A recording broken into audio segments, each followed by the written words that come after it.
E se a pessoa que limpa seu escritório guardasse um segredo capaz de virar o próprio mundo de cabeça para baixo? A pergunta acompanhava Sarah como o rangido de um carrinho de limpeza no corredor amplo, um som discreto que a mente insiste em prolongar. Ela empurrava o carrinho sem fazer alarde, o corpo guiando-se por memórias de movimento, o olhar registrando o que ninguém mais notava: cinzas de café escondidas atrás de vasos, um cabelo dourado preso ao teclado, a marca de um copo que contava uma conversa interrompida. Tinha o hábito de organizar pensamentos como organiza panos, em pilhas silenciosas. Nascera onde a cidade só aparece de passagem pelas janelas dos ônibus, onde o vento espalha poeira e anúncios prometem cursos milagrosos. Cresceu vendo a mãe transformar pouco em suficiente e depois a si mesma transformar força em rotina. Sabia o que a cidade escolhe ver e o que ela empurra para trás das portas de serviço. No prédio envidraçado onde trabalhava, o elevador refletia uma versão estreita dela mesma: luvas, calça surrada, tênis prático. Nada que dissesse deixe espaço, estou passando.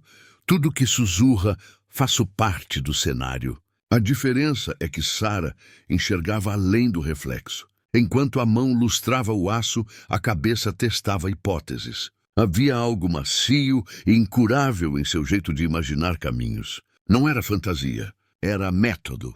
Em cada sala, perguntava-se quem ali mandava, quem obedecia, quem se escondia, quem mentia. E por que certas mentiras têm tapetes caríssimos para descansar.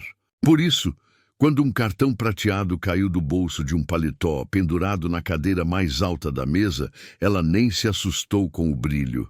Apenas se abaixou devagar, leu o nome em baixo relevo e sentiu o peso exato das letras. Gabriel Arantes. Repetiu mentalmente, como quem aprende a pronunciar outra língua.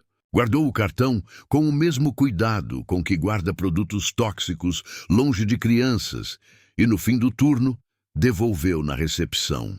O homem do cartão apareceu sorrindo, um sorriso desarmado, daqueles que não tentam valer mais do que valem. Agradeceu, fez piada com a própria distração, perguntou se ela precisava de ajuda com o carrinho.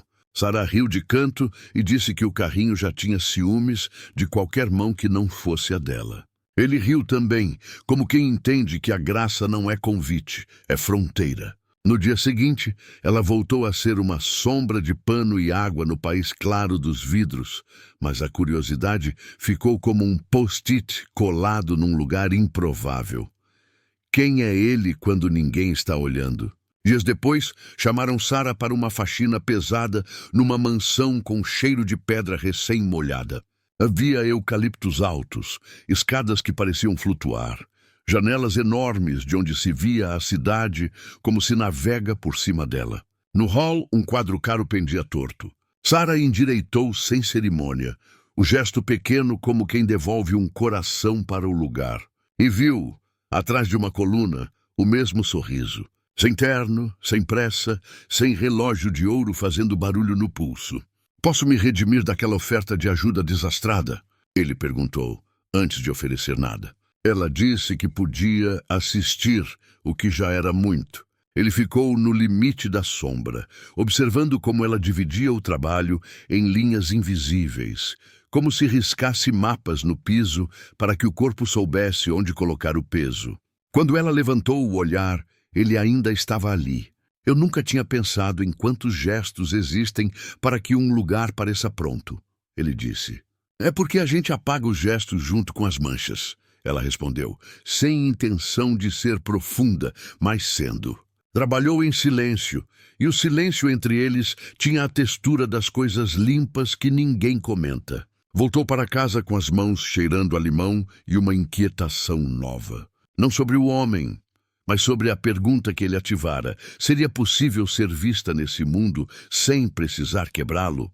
Noutra semana, a mansão pediu segunda visita e Sarah aceitou com a naturalidade de quem equilibra contas. Gabriel apareceu outra vez, dessa vez com um pedido fora de coreografia. Queria aprender a limpar um corredor sem carregar sujeira de volta pela sola do sapato. Ela tinha um protocolo para esse tipo de curiosidade performática, aprendido com anos de chefes que gostam de brincar com o que não conhecem. Preparou o terreno no pensamento.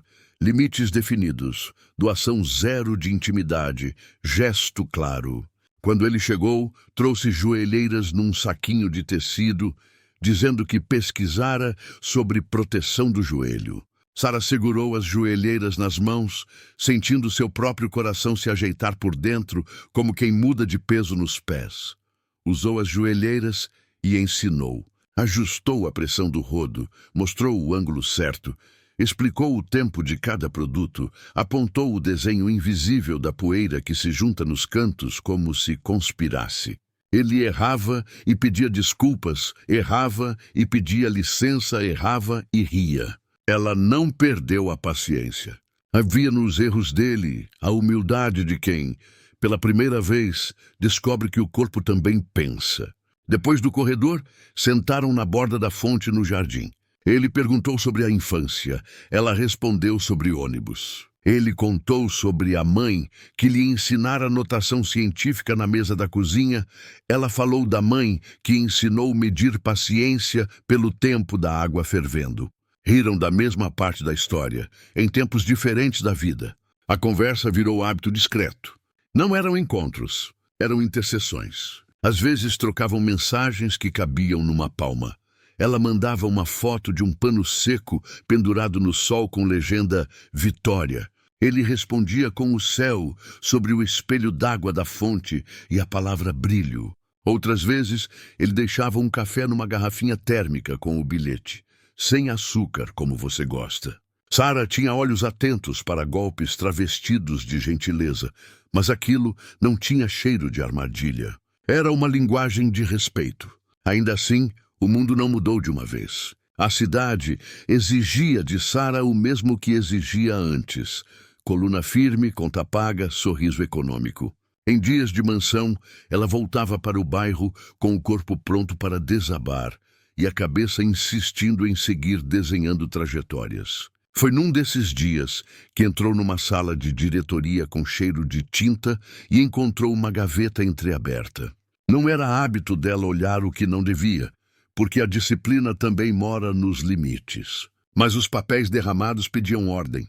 Antes de empilhar, o olho escorregou pelas linhas e travou. Notas fiscais de produtos de limpeza em quantidades que jamais chegavam às equipes, assinaturas repetidas, carimbos que não se alinhavam. O nome de uma fornecedora que Sara conhecia por ouvir as colegas queixando-se do sumiço dos galões. A mão dela tremeu sem mostrar.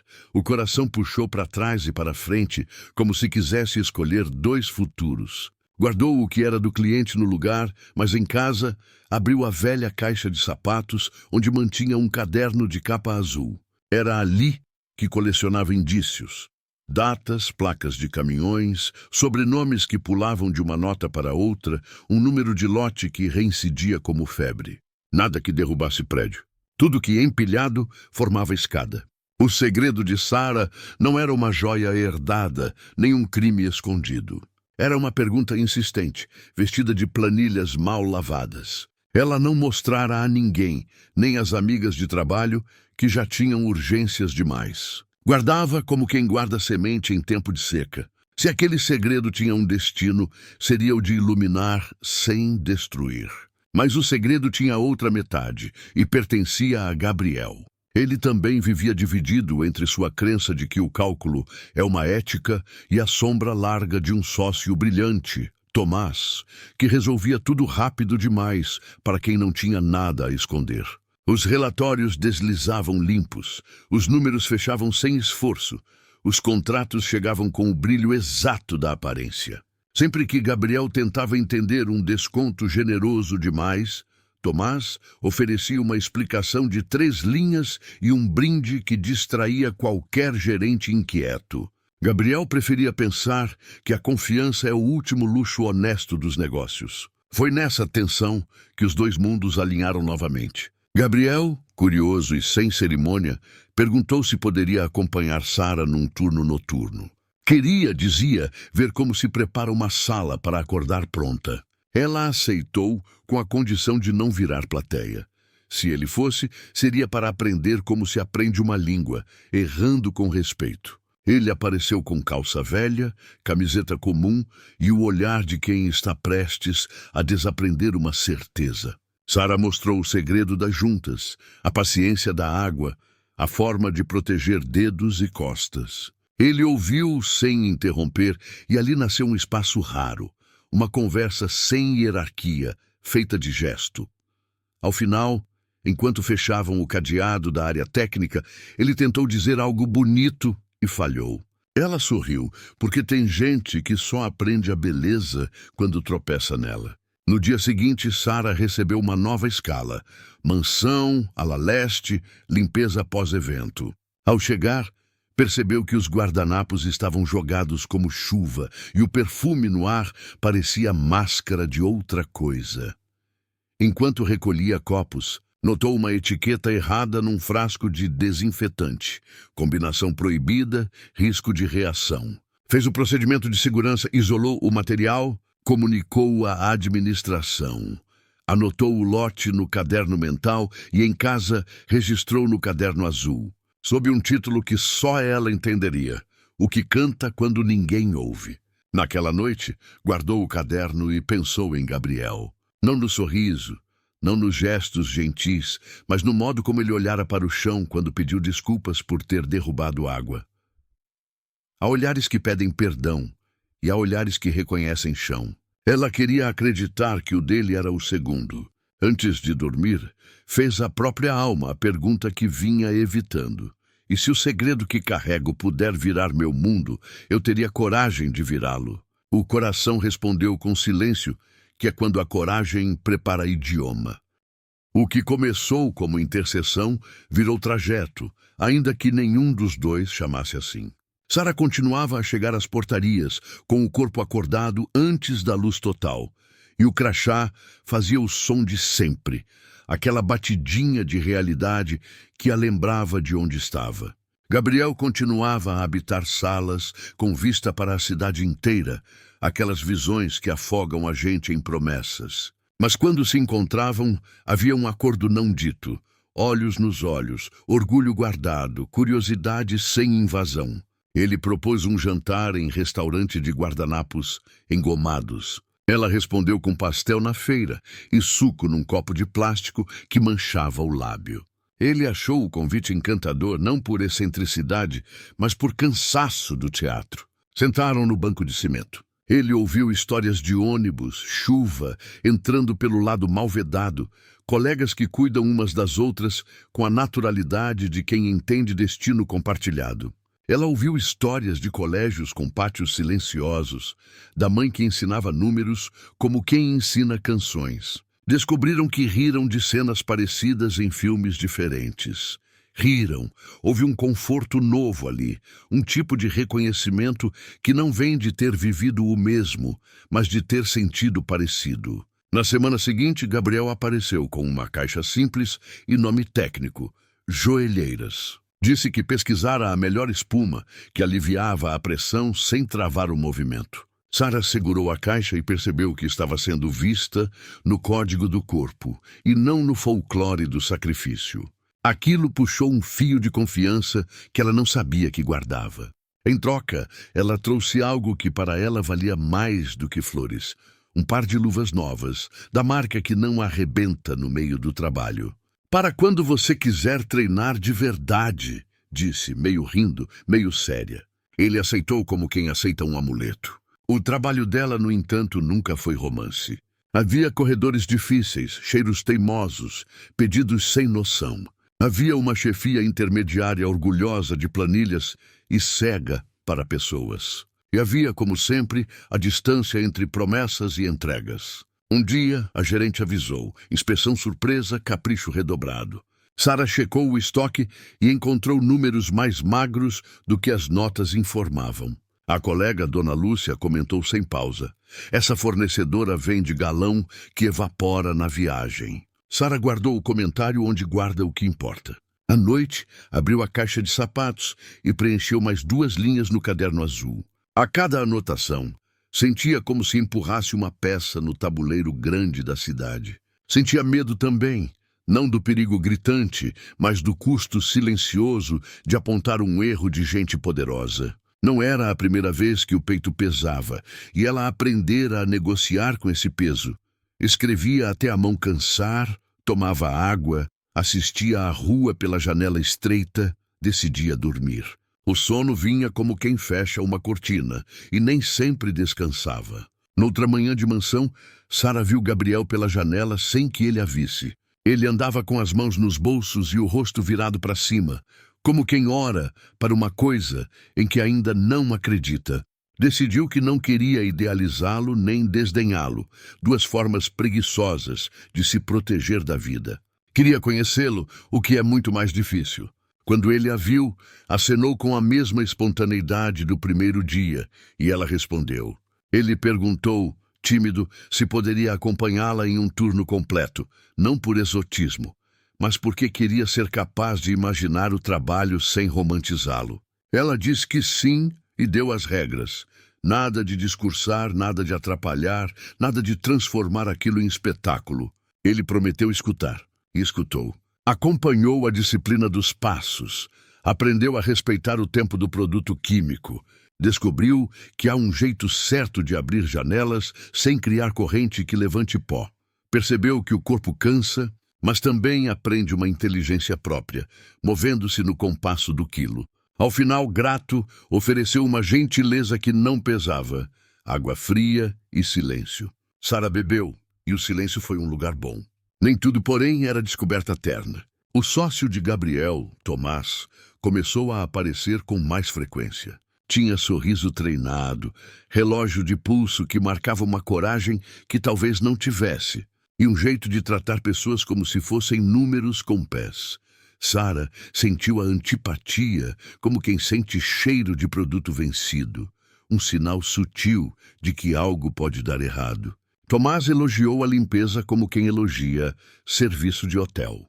Disse uma frase sobre gente esforçada que tentava soar generosa e saía condescendente. Gabriel percebeu o incômodo de Sara e mudou de assunto, mas não deixou de notar a fricção. Alguns dias depois, a gerente da equipe distribuiu luvas de uma marca desconhecida. Bastaram 2 horas de uso para rasgarem no mesmo ponto. Sara devolveu as suas, registrando o lote, pedindo substituição. A resposta veio fria. É o que temos por enquanto. Ela anotou. Naquela noite chuvosa, e a chuva sempre parece sublinhar certas cenas, Sara foi chamada para limpar uma área de diretoria onde não costumava entrar. Havia papéis espalhados e pressa no ar. A pressa que fica quando as pessoas saem antes do que deveriam. No chão, um envelope pardo, daqueles que parecem inocentes de tão comuns. Dele escapavam notas fiscais com números familiares demais. E ali, repetido como quem se entrega, um sobrenome da cadeia de fornecedores que ela vinha rastreando no caderno azul. O coração tentou escalada.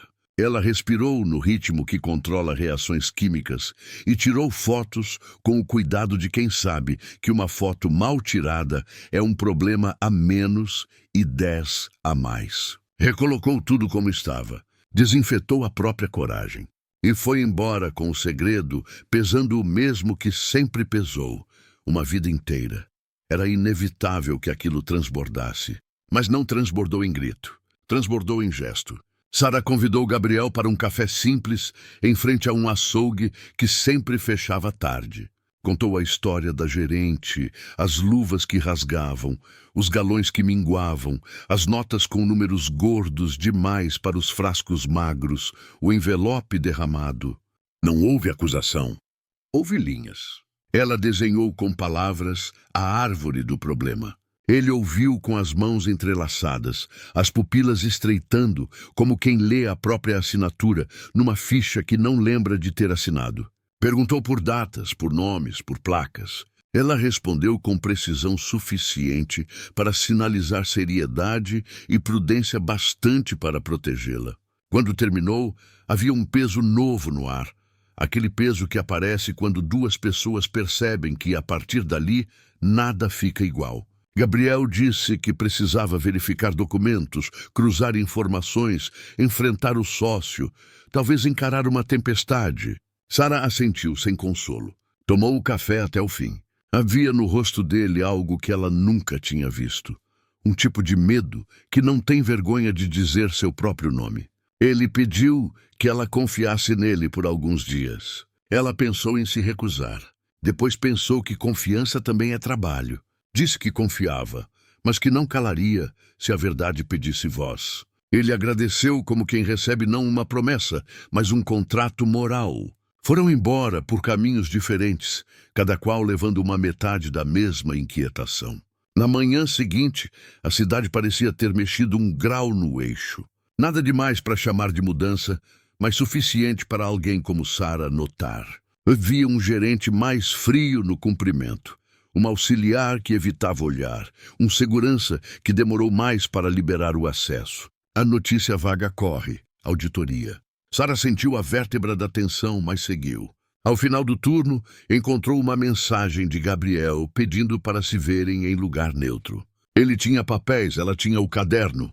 Sentaram num banco de praça onde crianças atravessavam risos e bicicletas. Ele mostrou cópias de contratos com assinaturas que o surpreenderam por estarem ali. Ela mostrou anotações sobre lotes e rotas de caminhões. As linhas se encontraram como trilhas que finalmente se assumem mapa. E o mapa desenhava o contorno de um esquema.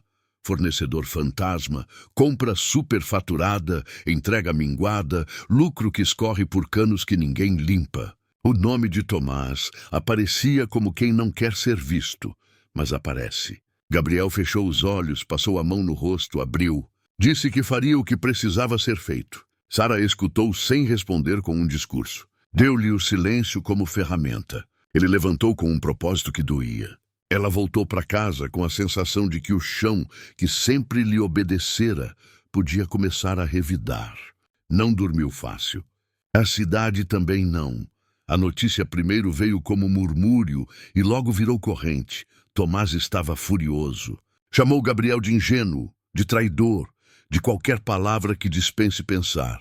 O escritório tilintou de portas batendo, telefonemas cortados ao meio, consultores correndo como se incêndios fossem feitos de papéis e não de escolhas. Sara manteve-se no trabalho, obediente aos próprios limites. Mas limites alheios começaram a dissolver. No dia seguinte, uma coluna do site de fofoca econômica publicou uma nota maldosa sobre uma funcionária que quer subir no andar por atalhos sentimentais. O nome de Sara não estava escrito, mas o recado queria ser flecha. A gerente, que adorava uma plateia invisível, repassou a nota com risinho de canto. Sara não se defendeu. Cumpriu a lista. Gabriel enviou uma mensagem curta pedindo paciência e prudência. Ela respondeu que tinha as duas, e também um caderno. A cidade pareceu se dividir em quem escolhia não ver e quem olhava demais. Em casa, o caderno azul começou a ficar pesado, não por número de páginas, mas por aquilo que carrega quando sobrevém a hora de abrir. Sara não era heroína por vocação, era cuidadora de rotinas por dignidade. Mas há momentos em que a rotina pede outro cuidado. Foi Dona Lúcia quem percebeu primeiro a mudança no jeito dela limpar a mesma sala de sempre. Uma atenção mais densa, como se cada gesto fosse também uma decisão. Menina, essa gente mexe com poder que a gente não sabe nomear, disse, não como aviso, mas como abraço. Sara sorriu de volta. Abraçou com os olhos. Havia uma parte dela que tinha medo pela vida e outra que tinha medo pela alma. Assumiu o medo como se assume peso na coluna, ajustando a postura, sem teatralidade, sem negar. Mais alguns dias, e a mansão envidraçada anunciou um evento de imagem. Uma noite com personagens da cidade, discursos sobre responsabilidade social, uma oportunidade perfeita para limpar reputações sem cheiros. Sara leu o convite pregado na parede do setor de serviços e sentiu que a história estava pedindo uma cena. A pergunta antiga voltou com o mesmo frescor da primeira vez. E se a pessoa que limpa seu escritório guardasse um segredo capaz de virar o mundo? E se esse segredo fosse chamado naquela noite, a falar com as mãos. O plano não nasceu audacioso, nasceu necessário. Sara listou mentalmente as pessoas que importavam, as que poderiam ser feridas por uma explosão de verdade mal cuidada, as que mereciam proteção mesmo sem saber. Pensou em crianças que brincam nos pátios de escolas, que contratam serviços de limpeza por preço injusto, em mulheres com a coluna em guerra, em homens que arrastam escadas sem saber que há jeitos melhores. Pensou também em Gabriel, no que ele perderia se a verdade viesse à tona pelo caminho da humilhação pública, no que ganharia se viesse pelo caminho da prova. O caderno azul virou mais uma vez farol, não para que ela o mostrasse ao mundo, mas para guiar o próprio passo. À tarde, encontrou Gabriel na Praça do Costume. Ele vinha, com os ombros marcados por noites mal dormidas, mas o olhar claro de quem já decidiu. Disse que romperia com Tomás, que chamaria uma auditoria externa, que se prepararia para o vento frio que viria da saída de investidores. Disse que se ela quisesse teria advogados, proteção, escuta. Sara agradeceu, mas pediu outra coisa. Pediu que, quando tudo estivesse escuro, ele não esquecesse a joelheira. Foi a forma que encontrou de dizer: proteja o corpo dos que vão segurar o mundo enquanto você quebra os contratos. Ele entendeu.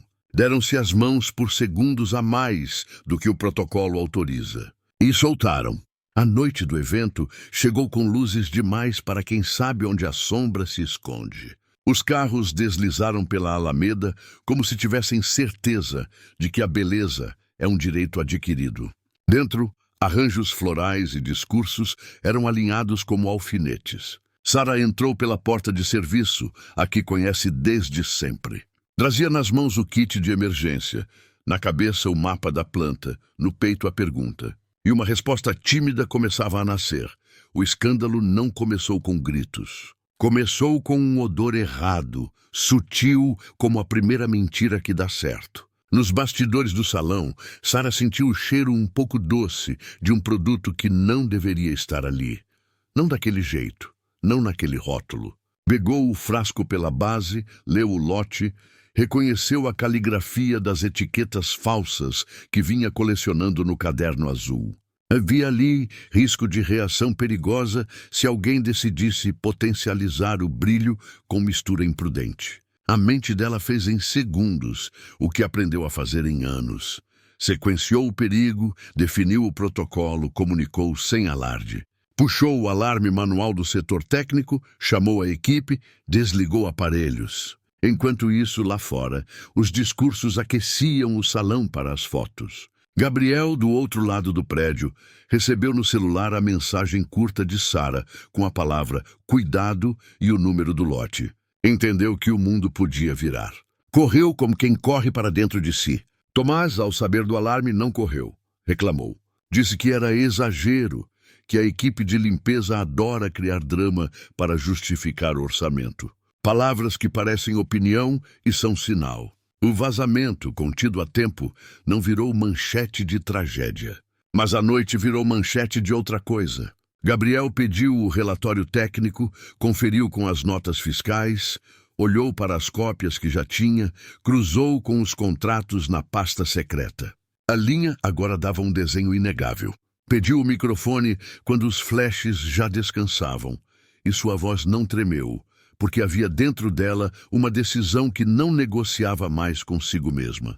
Agradeceu a presença, elogiou o trabalho das equipes, especialmente da limpeza, e anunciou em linguagem simples que uma auditoria independente acompanharia a empresa dali em diante, com prioridade absoluta na revisão dos fornecedores. Disse que não falava por medo de manchetes, mas por compromisso com o que sustenta as superfícies brilhantes. Enquanto ele falava, Sara, atrás do palco, sentiu o corpo inteiro aquecer. Não por elogio, mas porque a escolha parecia empurrar as paredes alguns centímetros. Tomás aproximou-se de Gabriel para interromper, e no exato movimento em que levantou a mão, um segurança já informado, discreto e preciso, colocou-se ao lado dele.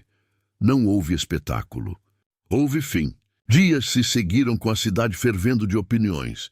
Gente elogiou a coragem como quem joga confete. Gente questionou as motivações como quem procura poeira em livro novo. Sara foi chamada de tudo que serve para descolar uma mulher de suas decisões. Interesseira, problema, exceção conveniente. Ela não respondeu. Continuou indo trabalhar, ajustando o carrinho, salvando joelhos, limpando guardadas as palavras que guardam. Gabriel foi chamado para entrevistas e recusou metade. Falou quando podia proteger equipes. Calou quando a vaidade queria se exibir. E no meio de toda essa confusão, que tenta dar forma a um acontecimento, uma ideia que vinha germinando silenciosa, ganhou nome, corpo, a proposta. Brilho Justo. Uma empresa de limpeza que pagaria salário digno, forneceria equipamentos de qualidade, estabeleceria pausas, creche, participação nos lucros. Não como marketing, mas como arquitetura. Sara achou grandioso demais para o cansaço do mundo. Gabriel achou necessário para que a vida ficasse de pé. A primeira reunião aconteceu num galpão emprestado.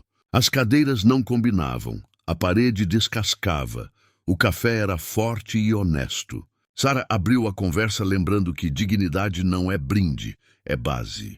Dona Lúcia falou sobre dor na lombar e rituais de cuidado que aprendeu sozinha.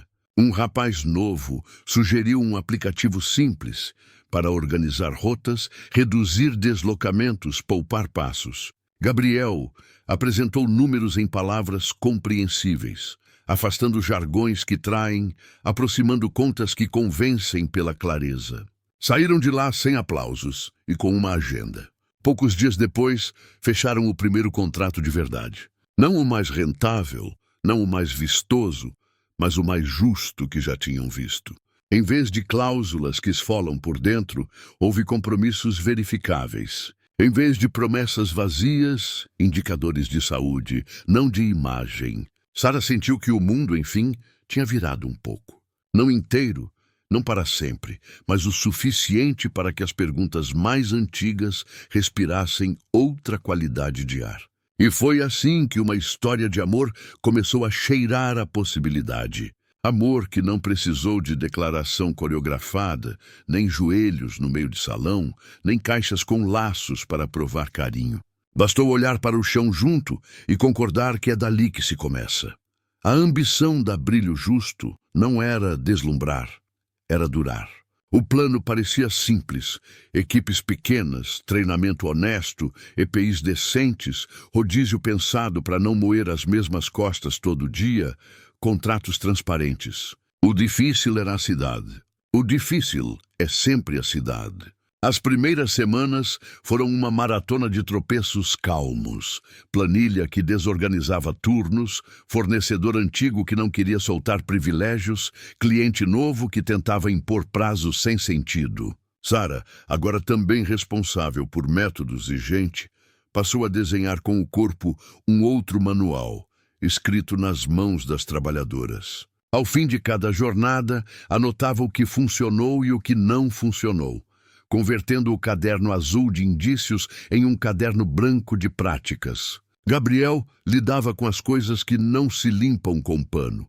Contratos, notas, reuniões, a fricção com investidores que não gostam de ética quando ela diminui o lucro de curto prazo. Havia quem dissesse que aquilo era moda, que as pessoas logo se cansariam de pagar por limpeza com direitos. Havia quem apostasse na queda silenciosa.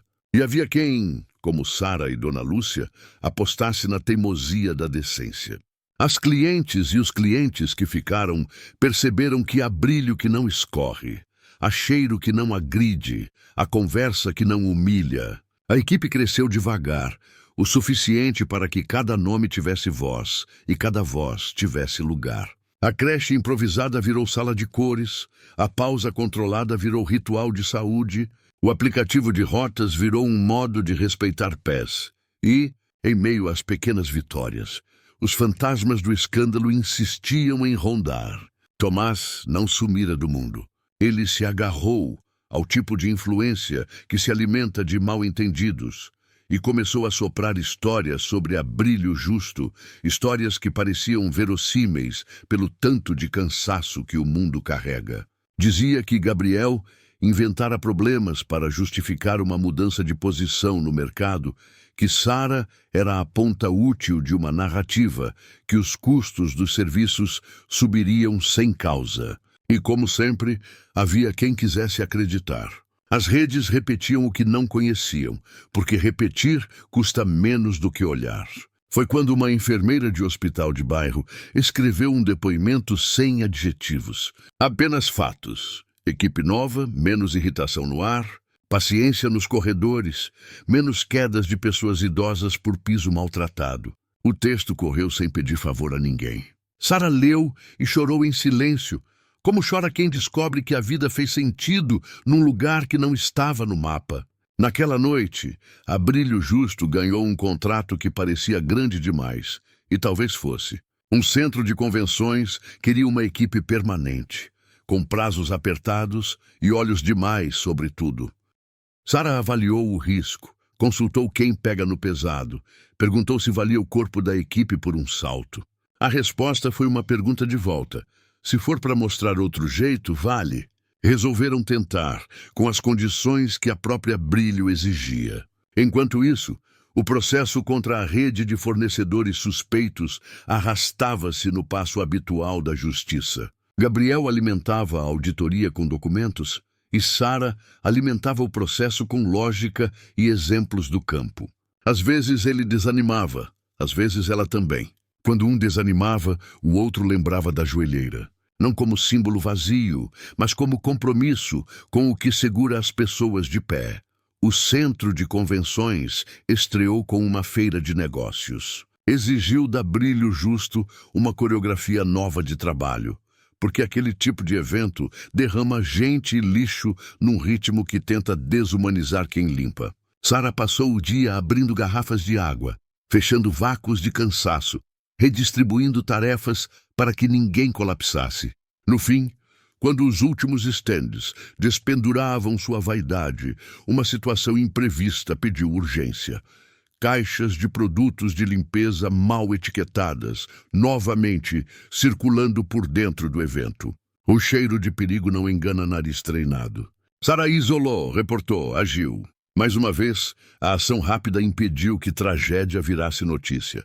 Mais uma vez, a sensação foi de estar salvando desconhecidos que talvez nunca a olhem nos olhos para agradecer. Ao chegar em casa, em vez de dormir, ela escreveu, não no caderno azul do passado, mas num caderno novo, em que desenhou um sonho que a envergonhava pela grandeza. Uma escola técnica para profissionais de limpeza, com prevenção de lesões, ciência básica aplicada, economia de tempo, direitos como tecnologia. A escola teria seu nome, não para vaidade, mas para que outras Saras soubessem de onde veio a coragem. As noites seguintes vieram com mais perguntas do que respostas, como são as noites das viradas verdadeiras. A Brilho Justo teve de demitir um fornecedor que fazia parte de uma cadeia conveniente.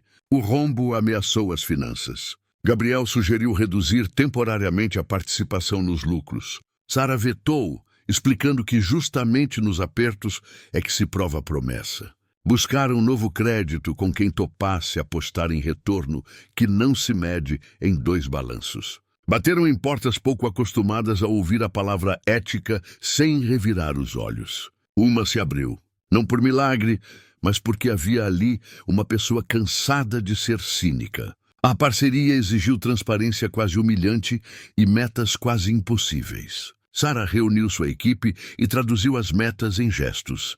Tantos minutos a menos por corredor, sem dobrar a coluna, tantos passos a menos por sala rearranjada, tantos sorrisos a mais por conversa que respeita. Gabriel transformou a planilha em mapa de calor que mostrava onde a dor insistia em nascer. O aplicativo ficou mais esperto. A creche ganhou uma varanda com plantas. A cada pequena melhoria, a história parecia mudar de gênero, como se o suspense trançasse com o romance sem pedir licença.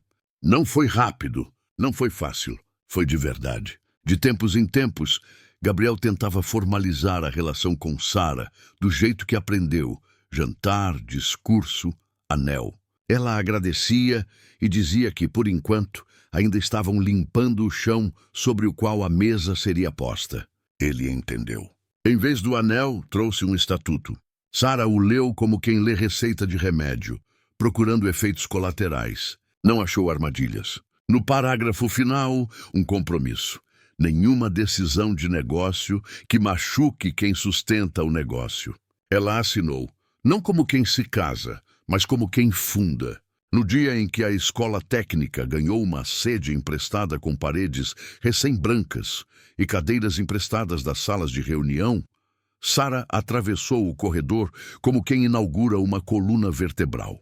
O mural da entrada recebeu uma frase escrita a 4 mãos: riqueza é tempo e cuidado. A primeira turma entrou desconfiada e saiu ereta. Dona Lúcia virou professora de ergonomia afetiva, ensinando que não é fraqueza pedir pausa, é maturidade. O rapaz do aplicativo começou a programar com base nas falas das mulheres que realmente andam a cidade. As crianças da creche aprenderam a nomear os instrumentos do ofício como brinquedos que não se somem, mas se dividem. E onde a cidade gosta de confundir fama com valor, Abrílio Justo escolheu andar por baixo, como água subterrânea, deimando até achar a nascente. Se o destino de uma história fosse apenas cumprir promessas, não valeria contar. O valor está em como ela escolhe pagar as dívidas que os caminhos vão impondo. E a nossa ainda tinha uma última prova, grande como salão iluminado. O centro de convenções decidiu sediar uma cerimônia de premiação das empresas que se disseram renovadas com os ventos do tempo. Tomás seria uma das estrelas convidadas, agora travestido de consultor de reputação. Abrílio Justo, convidada para a limpeza do evento inteiro, teria pessoas em cada corredor, em cada escada, em cada sombra. Gabriel quis recusar. Sara disse que aceitar era necessário não pelo contrato, mas pelo que ele sinalizava. A equipe se preparou como quem se prepara para um parto. Checagens cruzadas, cadeias de responsabilidade, planos B e C, e o olfato de Sara alerta como cão que conhece rio. Na véspera, uma remessa de produtos chegou com 2 paletes errados. A etiqueta mentia, o líquido era outro. Ao toque, a consistência denunciava mistura que podia reagir com determinada cera. Sara isolou o material, registrou, fotografou, avisou. Do outro lado da cidade, alguém se irritou. No dia da cerimônia, Tomás fez comentários sobre a beleza dos arranjos e a humildade necessária para subir sem sujeira no sapato. Quem não o conhecia acreditou. Quem sabe onde a mentira descansa torceu o lábio por dentro. No auge dos discursos, um leve apagão nos bastidores, um estalo de equipamento, um cheiro que não deveria estar ali. A equipe de Sara moveu-se como se treinasse há anos para aquele minuto. Desligou tomadas, afastou paletes, abriu portas de emergência, comunicou sem pânico. A evacuação parcial evitou o que poderia virar tragédia. Quando as luzes voltaram, a noite já tinha outra forma. Gabriel pediu a palavra. Não discursou, entregou. Entregou à auditoria presente o dossiê que consolidava meses de indícios da rede de fornecimento enganosa. Aplausos tímidos aconteceram por educação. Sara, parada atrás da cortina, sentiu o peso sair dos ombros como poeira que finalmente encontra água. Não sorriu para a plateia. Olhou para sua equipe e assentiu. Quando, enfim, os rostos curiosos buscaram o dela, ela estava ajoelhada no chão, ajustando o desnível de um tapete para que ninguém tropeçasse na saída. Em outra esquina da noite, longe do microfone, Tomás fez a última tentativa de convencimento. Abraçou palavras grandes, tentando prendê-las com grampos fracos. Não adiantou. Havia ali uma nova gramática e ela não aceitava mais o plural de mentira. Falou-se em prisão preventiva em voz baixa, em bloqueio de bens, em tom de nota oficial, em reparação. Não houve catarse escandalosa, mas houve um coro de pequenos alívios que juntos soaram mais alto que qualquer música de festa. Gabriel caminhou até onde Sara estava e, sem nenhuma solenidade, perguntou se ela queria dar uma volta na rua para respirar. Ela disse que sim, porque o ar de fora sempre ajuda, e saíram pela porta lateral a que os carros não conhecem. O vento trouxe para o rosto deles um futuro possível, desses que se inventam antes de se explicar. O mundo tinha virado, e por milagre nenhum continuava inteiro. A vida que veio depois não brilhou com holofotes, brilhou com retorno. O brilho justo multiplicou equipes sem multiplicar dores. Uma sala virou sede, um galpão virou escola, uma varanda virou jardim. Os contratos aumentaram do tamanho suficiente para que as pessoas ganhassem tempo, não fadiga. O estatuto virou hábito e hábito virou cultura. As mãos, que antes desinfetavam sem serem vistas agora, ensinavam cuidado em voz alta. Sara desenhou um programa de bolsas para estudos que não tivesse vergonha da ambição. Dona Lúcia publicou um livrinho artesanal sobre ergonomia que acabou indo parar em mais escolas do que imaginava. O aplicativo aprendeu a estimar cansaço e sugerir pausas. As crianças da creche cresceram ouvindo que dignidade não é presente, é prática. Gabriel, que gostava de cálculos, descobriu que o melhor número pode ser medido na hora de dormir, quando a consciência aquieta. Ele tentou de novo o gesto do anel, desta vez sem discurso e sem expectativas. Sara, que não precisou dizer sim nem não, sorriu e falou da mesa que agora já tinha chão. Decidiram que o que quer que fossem seria construído no ritmo das pessoas, não no ritmo das fotos. Continuaram trabalhando, continuaram aprendendo. Quando a escola ganhou sede definitiva e uma placa simples com o nome de Sara sobre a porta, ela chegou cedo e passou a mão na superfície como quem confere não a limpeza, mas a temperatura. Dentro, uma turma nova esperava as primeiras instruções. Sara não subiu num palco. Ficou no nível dos olhos e contou a história de uma pergunta que a acompanhou por muito tempo. Falou de como perguntas podem ser panos que a gente usa para revelar, não para esconder. Falou sem metáforas fáceis, porque o público não precisa de enfeite, precisa de verdade. E a verdade, às vezes, é só isto: fazer bem o que se faz e exigir que ninguém decida que isso vale pouco. Em algum momento, Gabriel encostou na porta e ficou vendo. Não se anunciou, não quis centralidade, apenas olhou, como quem reconhece a paisagem que ajudou a limpar. Sara encerrou a fala com um convite para que cada pessoa reescrevesse o manual do próprio corpo no trabalho. E a sala respondeu não com palmas ensaiadas, mas com o rumor bonito do desejo de aprender. Na saída, quando os dois caminharam sob uma árvore que insistia em derramar folhas, Gabriel disse que ainda tinha medo de se perder. Sara respondeu que medo é mapa quando a gente não deixa que ele dirija. Ele riu, e de repente o mundo pareceu uma casa aberta. O segredo que Sara guardara por tanto tempo já não era segredo. Era método, era escola, era empresa, era linguagem. E seu mundo, de fato, virara de cabeça para baixo. Não para cair, para conhecer o céu do lado certo. A cidade, mesmo quando finge não ver, acaba aprendendo.